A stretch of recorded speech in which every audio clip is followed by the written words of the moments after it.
Praise the Lord. आप सभी को जय मसीह की। आज हमारे बाइबल मनन का विषय है अनंत जीवन। प्रियो, संसार के कई सारे लोग मृत्युपरांत जीवन पर विश्वास तो करते हैं, परंतु वे उस जीवन के विषय असमंजस में होते हैं, क्योंकि वे अनंत जीवन और उस जीवन का मार्ग नहीं जानते। जैसे कि वह धनी युवक जिसने प्रभु यीशु के पास आकर उससे कहा था कि हे गुरु, मैं कौन सा भला काम करूं कि अनंत जीवन पाऊं। वह धनी युवक प्रभु यीशु को गुरु कहता है, परंतु उसकी बातों की समझ नहीं रखता, क्योंकि वह यीशु को नहीं जानता था तथा वह अनंत जीवन पर विश्वास तो करता था, परंतु उस जीवन का मार्ग नहीं जानता था। उसकी यह सोच थी कि अपने भले कामों के बलबूते पर ही उसे अनंत जीवन प्राप्त होगा। उसके मन के इस विचार को प्रभु यीशु ने जान लिया था, इसलिए प्रभु यीशु ने उसे अपनी सारी संपत्ति बेचकर कंगालों को देने का भला काम करने के लिए कहा, ताकि उसे स्वर्ग में धन मिले, और उससे कहा कि मेरे पीछे हो ले, अर्थात उसका अनुसरण करने के लिए कहा। परंतु वह धनी युवक यह सुनकर उदास हो गया और वापस चला गया, क्योंकि वह बहुत धनी था। उस धनी युवक की यह सोच थी कि वह भले काम करते हुए सिद्ध हो जाएगा और मरणोपरांत अनंत जीवन पाएगा। प्रियो, परमेश्वर हमसे यह चाहता है कि हम में हर प्रकार के भले कामों का फल लगे और हमारा चाल चलन प्रभु के योग्य हो। हम हर एक बुरे काम से दूर रहे, सब प्रकार की बुराई से बचे रहे और जो अच्छी है उसे पकड़े रहे, अर्थात हम भलाई ही करें और भले काम में धनी बने। तथा याकूब की पत्री 4:17 में कहा गया है कि जो कोई भलाई करना जानता है और नहीं करता, उसके लिए यह पाप है। इसलिए जब उस धनी युवक ने प्रभु यीशु से भले काम के विषय पूछा था, तब प्रभु यीशु ने उससे कहा था कि भला तो एक ही है, पर यदि तू जीवन में प्रवेश करना चाहता है तो आज्ञाओं को माना कर। अर्थात परमेश्वर भला है, भलाई उसी से ही उत्पन्न होती है। उसकी आज्ञाएं उत्तम, परिपूर्ण और न्याय्य है। इस कारण जो उसकी आज्ञाओं पर चलता है उसमें भले कामों का ही फल लगता है। वो बुराई का त्याग करके भलाई ही करता है। उसी परमेश्वर की यह आज्ञा है कि हम उसके पुत्र यीशु मसीह के नाम पर विश्वास करें और जैसी उसने हमें आज्ञा दी है उसी के अनुसार आपस में प्रेम रखें, क्योंकि परमेश्वर ने जगत से ऐसा प्रेम रखा कि अपना इकलौता पुत्र दे दिया, ताकि जो कोई उस पर विश्वास करे वह नाश न हो वरन अनंत जीवन पाए। इसलिए बिना उसके द्वारा कोई भी पिता के पास नहीं पहुंच सकता और अनंत जीवन का वारिस नहीं ठहर सकता, क्योंकि प्रभु यीशु मसीह ही मार्ग, सत्य और जीवन है। उसी ने ही हमारे पापों के बदले अपने ही देह का एक ही बार का बलिदान करके उसे सर्वदा के लिए चढ़ाया है और वह पिता के दाहिने जा बैठा। उसने उस एक ही चढ़ावे के द्वारा उन्हें जो पवित्र किए जाते हैं सर्वदा के लिए सिद्ध कर दिया है। इसलिए प्रभु यीशु ने उस धनी युवक से कहा था कि यदि तू सिद्ध होना चाहता है तो जा, अपना माल बेचकर कंगालों को दे और तुझे स्वर्ग में धन मिलेगा, और आकर मेरे पीछे हो ले। अर्थात प्रभु यीशु को अपने जीवन में कबूल किए बिना कोई भी अनंत जीवन नहीं पा सकता, क्योंकि प्रभु यीशु ही हमारा जीवन है। और इसके साथ ही हम पृथ्वी पर की नहीं परंतु स्वर्गीय वस्तुओं पर ध्यान लगाते हैं और पाप के लिए मर गए हैं और मसीह के साथ जिलाए गए हैं, तो हमारा यह अनंत जीवन मसीह के साथ परमेश्वर में छिपा हुआ है। इससे हमें यह ज्ञात होता है कि अनंत जीवन पर केवल विश्वास करना ही सब कुछ नहीं है, परंतु हमें उस मार्ग को जानते हुए उस पर चलना भी अवश्य है। वह धनी युवक अनंत जीवन पर विश्वास करता था और उसे पाने की चाह भी रखता था, परंतु उस जीवन के मार्ग को जानने के लिए वह उत्सुक न था। इस कारण वह असमंजस में ही रहा और अनंत जीवन से परे होकर उदास मन से चला गया। दैहिकता में जीने वाला और पृथ्वी पर की वस्तुओं पर मन लगाने वाला मनुष्य उस सकेत फाटक से और सकरे मार्ग से नहीं जा पाता जो जीवन को पहुंच जाता है।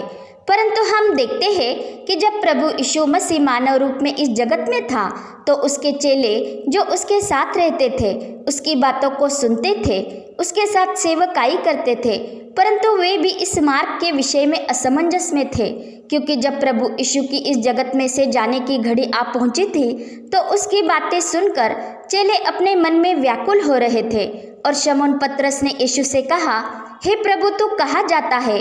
तब यीशु ने उसे उत्तर दिया था कि जहाँ मैं जाता हूँ वहाँ तू अब मेरे पीछे नहीं आ सकता, परंतु इसके बाद मेरे पीछे आएगा। तथा थोमा ने भी प्रभु यीशु से कहा था कि हे प्रभु, हम नहीं जानते कि तू कहाँ जाता है, तो मार्ग कैसे जाने?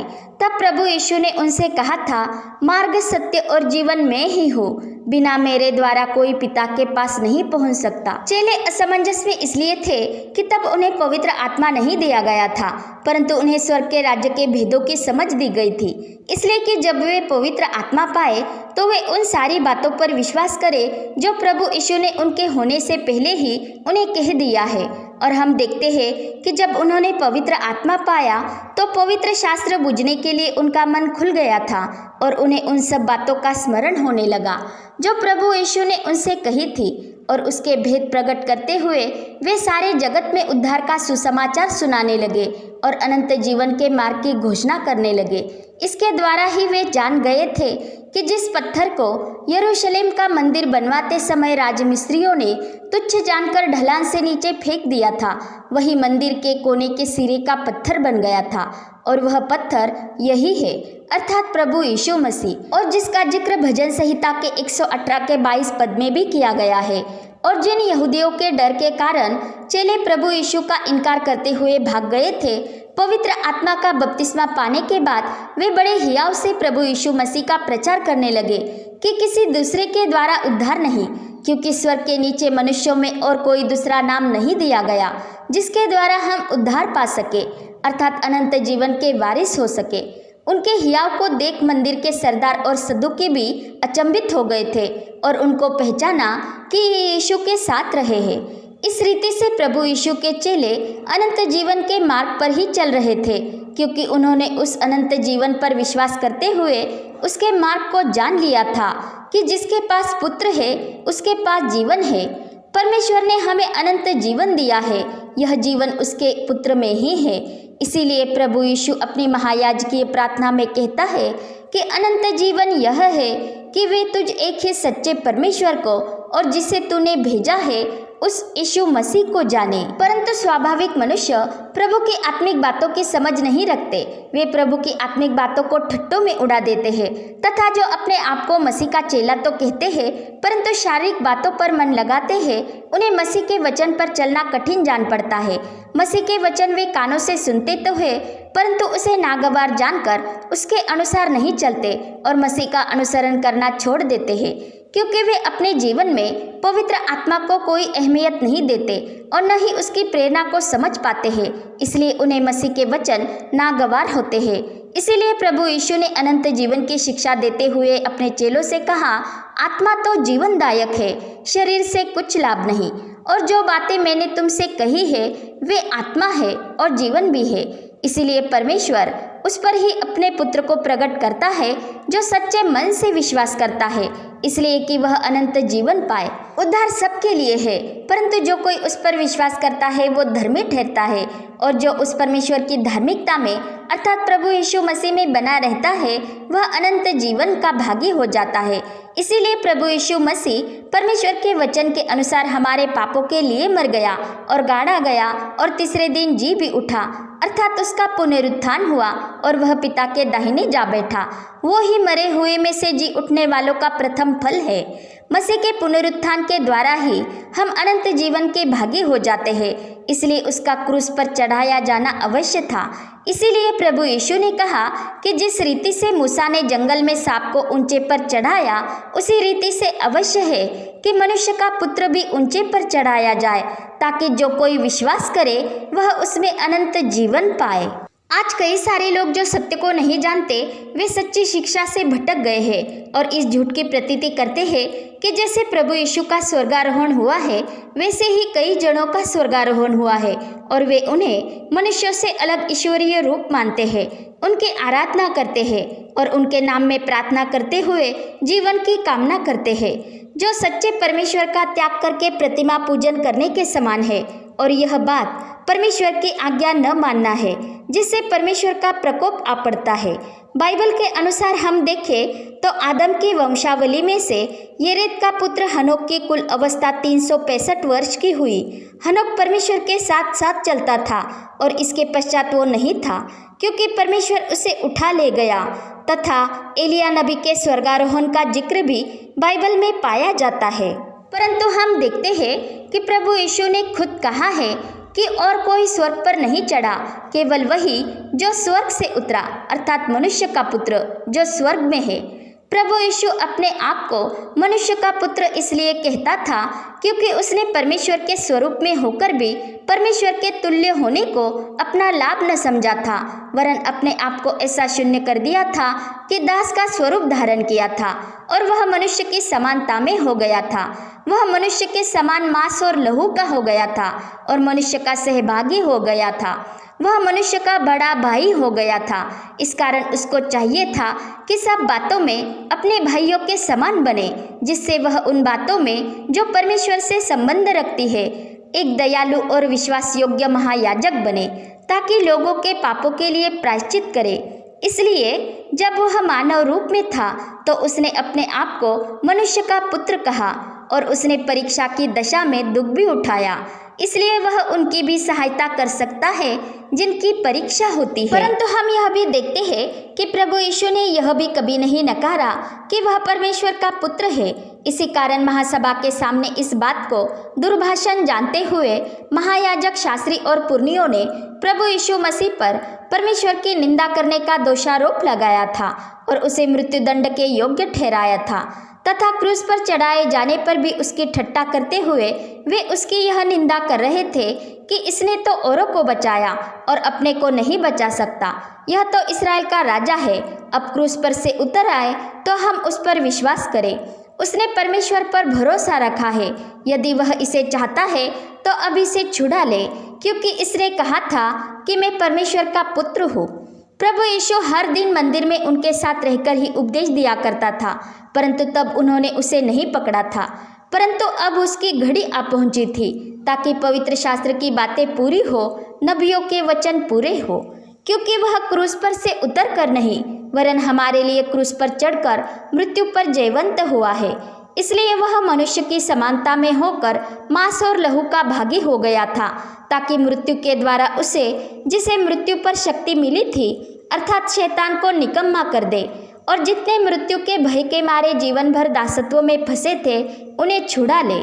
इसीलिए प्रभु यीशु ने अपने आप को दीन किया और हमारे लिए ही वह कटोरा पी लिया जो पिता ने उसे दिया था, और इस कारण परमेश्वर ने उसको अति महान भी किया और उसे वह नाम दिया जो सब नामों में श्रेष्ठ है, इसलिए कि जो स्वर्ग में और पृथ्वी पर और जो पृथ्वी के नीचे है वे सब यीशु के नाम से ही घुटना टेके और परमेश्वर पिता की महिमा के लिए हर एक जीव अंगीकार कर ले कि यीशु मसीह ही प्रभु है, क्योंकि वह स्वर्ग का है और स्वर्ग से उतरकर इस संसार में आया, जबकि हनोक और एलिया इस धरती के हैं और वे उस स्वर्ग पर नहीं उठाए गए जहां प्रभु यीशु मसीह विद्यमान है। प्रेरित पौलुस तीसरे स्वर्ग तक उठा लिया गया था, परंतु देह सहित या देह रहित यह वो नहीं जान पाया, क्योंकि वो कहता है कि यह तो परमेश्वर ही जानता है। परमेश्वर ने उसे आत्मिकता में स्वर्गीय साक्षात्कार दिया था, परंतु हम जानते हैं कि उसका स्वर्गारोहण नहीं हुआ था, क्योंकि कुछ काल पश्चात उसकी भौतिक मृत्यु हुई थी।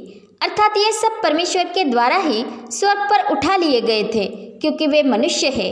इसलिए पौलुस भी कहता है कि यदि मैं घमंड करना चाहूँ भी तो मूर्ख न होऊंगा, परंतु अपनी निर्बलताओं को छोड़ अपने पर अपने विषय में घमंड न करूँगा, क्योंकि वो जानता था कि प्रभु के अनुग्रह से ही उसकी सामर्थ हमारी निर्बलता में सिद्ध होती है और उससे ही हम बलवंत होते जाते हैं। इसलिए किसी मनुष्य का स्वर्गारोहण होने के कारण हम उनमें अनंत जीवन नहीं पा सकते, क्योंकि अनंत जीवन प्रभु यीशु मसीह में ही है। उसने अपने ही लहू के द्वारा परम पवित्र स्थान में प्रवेश किया और हमारे लिए अनंत छुटकारा प्राप्त किया, और वह पिता के दाहिने जा बैठा, और उसके द्वारा जो परमेश्वर के पास आते हैं वह उनका पूरा पूरा उद्धार कर सकता है, क्योंकि वह उनके लिए विनती करने को सर्वदा जीवित है। और वह ऐसा महायाजक है जो पवित्र, निष्कपट, निर्मल और पापियों से अलग और स्वर्ग से भी ऊंचा किया हुआ है। परमेश्वर ने मनुष्य को अपने प्रतिरूप में ही बनाया है और उसमें जीवन का श्वास फूंककर उसे आत्मा दिया है, जिससे हम जीवता प्राणी हो गए हैं। परंतु हम सब परमेश्वर के उस वचन के द्वारा उत्पन्न हुए हैं, जो वचन परमेश्वर है, और जो परमेश्वर का वचन प्रभु यीशु मसीह है। और वही वचन देहधारी हुआ और उसने अनुग्रह और सच्चाई से परिपूर्ण होकर मनुष्यों के बीच डेरा किया, और उसी में ही जीवन है, जो जीवन मनुष्यों की ज्योति है। और यूहन्ना बपतिस्मा दाता ने परमेश्वर के आत्मा से प्रेरित होकर यह गवाही दी थी कि जो ऊपर से आता है वह सर्वोत्तम है, जो पृथ्वी से आता है वह पृथ्वी का है और पृथ्वी की ही बातें कहता है। और जब तक मनुष्य को स्वर्ग से न दिया जाए तब तक वह कुछ नहीं पा सकता, परंतु जो स्वर्ग से आता है वह सबके ऊपर है और वह परमेश्वर की ही बातें कहता है। प्रभु यीशु मसीह वही परमेश्वर का पुत्र है जो स्वर्ग से आया था, जिसमें ही जीवन है। इसीलिए जो कोई उस पुत्र पर विश्वास करता है वह अनंत जीवन पाता है।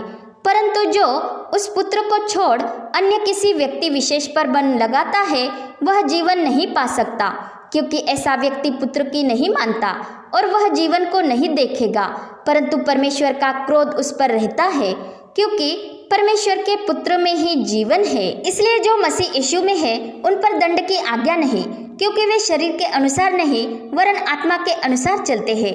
अनंत जीवन हमारे इस भौतिक शरीर के लिए नहीं है, वरन हमारा आत्मिक शरीर उस अनंत जीवन का भागी होगा। इसीलिए हमारा मसीह में होना अवश्य है, क्योंकि जो मसीह में मरेंगे वे ही मसीह में जी उठेंगे। जब प्रभु यीशु आप ही स्वर्ग से उतरेगा और ललकार के साथ अपनी कलीसिया को लेने आएगा, तब प्रधान दूत का शब्द सुनाई देगा और परमेश्वर की तुरही फूकी जाएगी, और जो मसीह में मरे हैं वे पहले जी उठेंगे, और जो विश्वासी जीवित है उनका रूपांतर होगा, और वे सब आत्मिक शरीर धारण करेंगे और बादलों पर उठा लिए जाएंगे और आकाश में अपने प्रभु यीशु मसीह से मिलेंगे और सदा प्रभु के साथ रहेंगे, अर्थात वे अनंत जीवन की मीरास पाएंगे। इसीलिए प्रभु यीशु मसीह के पुनरुत्थान पर सच्चे मन से जो विश्वास करते हैं उन्हें मोक्ष प्राप्त होता है, क्योंकि वे प्रभु यीशु का अपने जीवन में अंगीकार करते हैं और उद्धार के सुसमाचार पर विश्वास करते हैं। इस कारण यीशु के लहू से मोल लिए हुओं पर पवित्र आत्मा की छाप लगती है, और वो ही मनुष्य के मोक्ष के लिए मीरास का बयाना है, और जिस पर यह छाप लगी है वे ही अनंत मीरास में प्रवेश करेंगे। कई सारे लोग यह आस्था रखते हैं कि मरणोपरांत मनुष्य के शरीर की अधूरी लालसाओं को पूरा करने से उसे मोक्ष प्राप्त होता है, परंतु हम जानते हैं कि मृतक शरीर की कोई लालसा नहीं होती, उनमें कोई संवेदना नहीं रहती और उनका आत्मा अधोलोक या सुखलोक में निवास करता है। इस कारण वे पृथ्वी पर भ्रमण नहीं करते, यहाँ तक कि वे अधोलोक से सुखलोक में और सुखलोक से अधोलोक में भी नहीं जा सकते, क्योंकि उनके बीच एक भारी गड्ढा ठहराया गया है। हम धनी मनुष्य और लाजर के दृष्टांत में से यह बात समझ सकते हैं, क्योंकि जब धनी मनुष्य का आत्मा अधोलोक में और लाजर का आत्मा सुखलोक में था और धनी मनुष्य अधोलोक की पीड़ा से तड़प रहा था, तो उसने लाजर को जो सुखलोक में शांति पा रहा था उसे अपने पिता के घर भेजने की विनती की थी, इसलिए कि वह पृथ्वी पर जाकर वहाँ की गवाही उन पर प्रकट करे, ताकि उसके 5 भाई उस अधोलोक में न आए। परंतु न ही लाजर का आत्मा पुनः पृथ्वी पर आया और न ही उस धनी मनुष्य का आत्मा। सबोपदेशक के ग्रंथ में कहा गया है कि जब तक जीवन है तब तक आशा है, क्योंकि मरे हुए सिंह से जीवता कुत्ता बढ़कर होता है।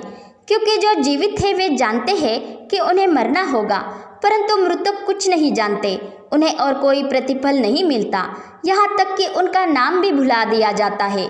इसीलिए मृत्यु पश्चात कोई भी मोक्ष प्राप्त नहीं कर सकता और न ही कोई जीवित मनुष्य मृतक के मोक्ष के लिए उसके मृत्यु पश्चात कोई प्रयास कर सकेगा, क्योंकि मनुष्य के आत्मा का उद्धार तभी होता है जब वह अपने मुंह से यीशु को प्रभु जानकर अंगीकार करता है और अपने मन से विश्वास करता है कि परमेश्वर ने उसे मरे हुए में से जिलाया, तो वह निश्चय उद्धार पाता है, क्योंकि उद्धार प्रभु यीशु मसीह में ही है। और उद्धार हमारे कर्मों पर निर्भर नहीं होता, परंतु यह परमेश्वर के अनुग्रह से हुआ है, और वह सबका प्रभु है और अपने सब नाम लेने वालों के लिए उदार है। इसलिए जो कोई प्रभु यीशु के नाम की दुहाई देगा वह उद्धार पाएगा, अर्थात प्रभु यीशु मसीह सबका व्यक्तिगत उद्धार करता है।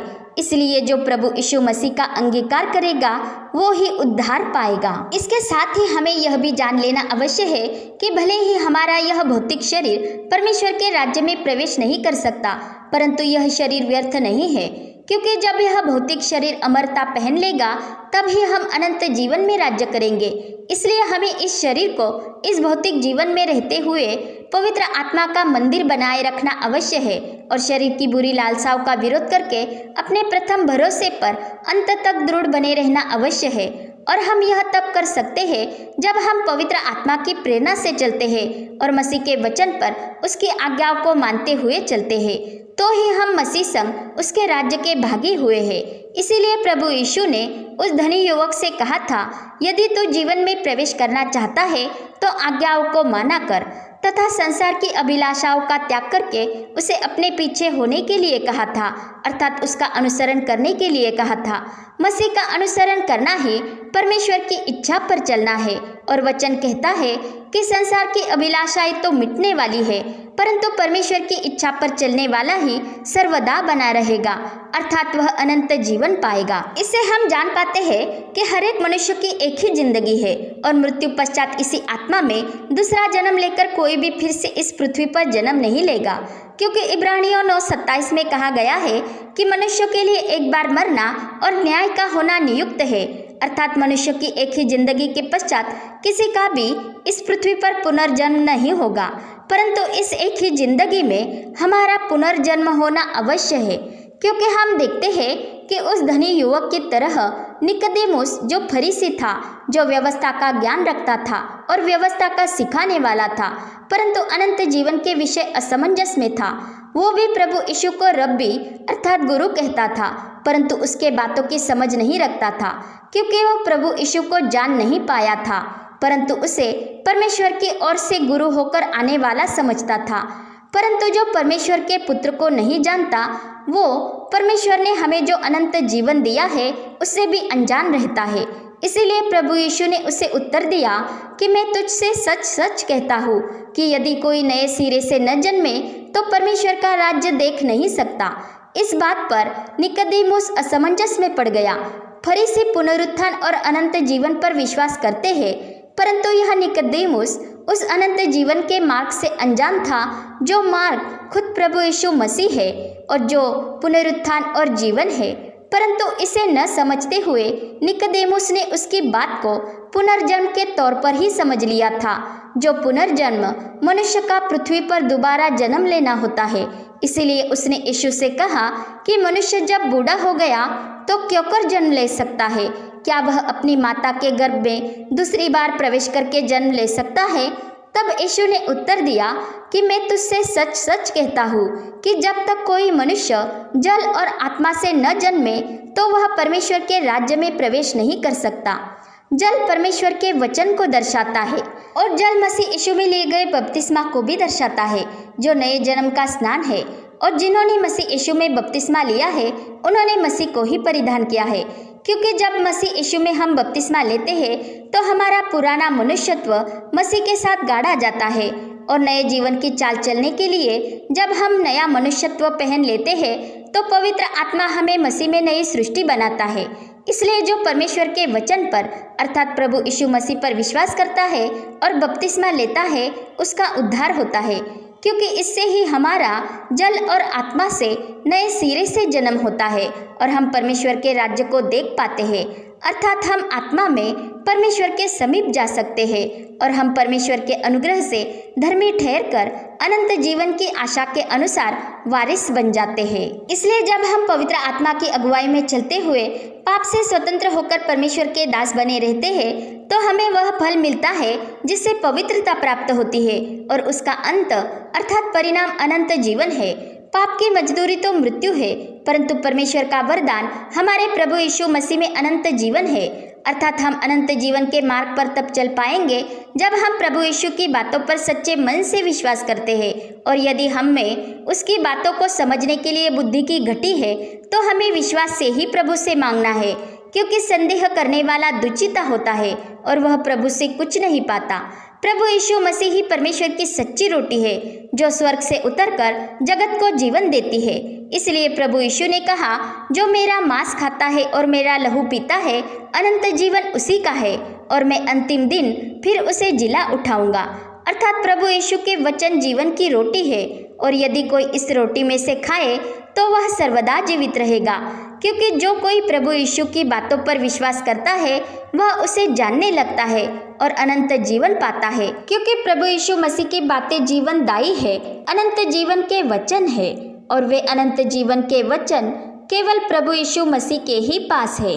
पिता परमेश्वर का प्रेम, प्रभु यीशु मसीह का अनुग्रह और पवित्र आत्मा की सहभागिता हम सभी पर बनी रहे। आमीन।